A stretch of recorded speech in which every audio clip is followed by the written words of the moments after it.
Hello বন্ধুরা, কেমন আছো? আশা করি তোমরা সকলে ভালো আছো। আমিও খুব ভালো আছি। তো আজকের নতুন ভিডিও নিয়ে চলে এসেছি আলুর ডাল। তো চলো কি করে আলুর ডাল তৈরি করা হচ্ছে দেখে নিই। তো প্রথমেই আলুগুলোকে সেদ্ধ করে একটু ভেঙে ভেঙে রাখলাম। তারপর কড়াইয়ের মধ্যে দেখতেই পাচ্ছ কি কি দিচ্ছি, তেজপাতা, গোটা জিরে আর একটু হচ্ছে বড়ি।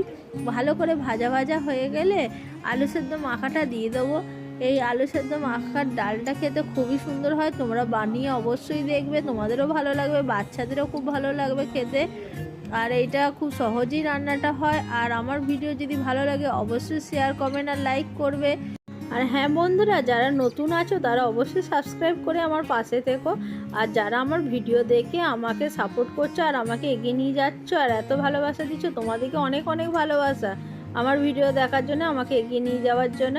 তো বন্ধুরা দেখো, আলুটাকে একটু ভাজা ভাজা হয়ে গেলে এর মধ্যে শুকনো লঙ্কা গুঁড়ো আর একটু জিরে গুঁড়ো দিয়ে দেওয়া হলো। তার মধ্যে আদাটা একটু কাঁচা দিয়ে দেওয়া হলো, ভালো খেতে লাগবে। আর দু সাইডে আলুটা ফাঁকা করে একটুখানি সর্ষের তেল দিয়ে ওখানে গরম মশলা থেতো করে দেওয়া হয়েছে। এরপরে বন্ধুরা ভালো করে একটু তেলের মধ্যে ভাজতে হবে আলুগুলো। এরপরে কাঁচা মশলাগুলো যেহেতু দেওয়া হয়েছে, গুঁড়ো মশলাগুলো, তার মধ্যে গন্ধ ছাড়বে, তার জন্য একটু ভালো করে না ভাজলে ভালো লাগবে না খেতে। তো যখন ভাজা ভাজা হয়ে যাবে তখন একটু জল ঢেলে দেবে। তো এইরকমভাবেই আমাদের আলুর ডাল তৈরি করা হয়ে যাবে। আর নামাবার আগে একটু গরম ঘি দিয়ে দেবে, তাহলে খেতে আরও টেস্টি লাগবে।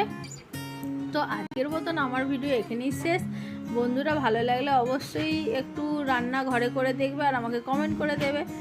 আর আজকের ভিডিও কেমন লাগলো বলবে। তো আজকের ভিডিও এখানেই শেষ। সবাই ভালো থেকো, সুস্থ থেকো, টাটা।